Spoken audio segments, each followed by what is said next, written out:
जय Jagannath good morning happy new year समस्त को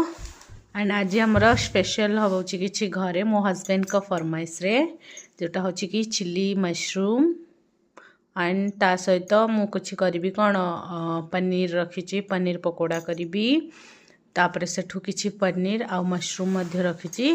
जोटा कि मु सूप करी इवनिंग रे एबे एति हबो ता सदा मेथी परोटा अछि हमर इथरे मोर अछि tomato sauce and chilli sauce जोटा कि मु रखी मोर चिली मशरूम रे दबा पई प्याज एबे टिके घंटे माने मोळी आसलानी सेथरे एबे हमर ए जो सॉस ता अछि ताको दिया हबो देन किछि टाइम परे रेडी हे जिवो एबे मो हस्बैंड का रिएक्शन देखो कौन है भल हो कहते तो प्लेट पूरा सफा हो जाए ना खाई सारिकी टे रेस्ट नहीं आम बाहरलु मार्केट जीवु बोली देख आई एम रेडी देन काम सरला परे हस्बैंड आमर ठाकुर टे संध्या पूजा कर दौरान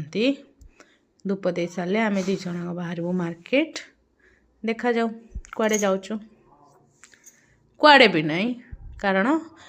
शीत हूँ बहुत जो से बाहर ताठू भल घरे गरम गरम सूप करी पीकी घरे रेस्ट नापी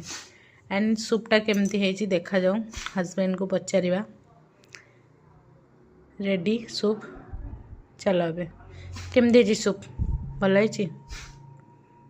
कौन केमती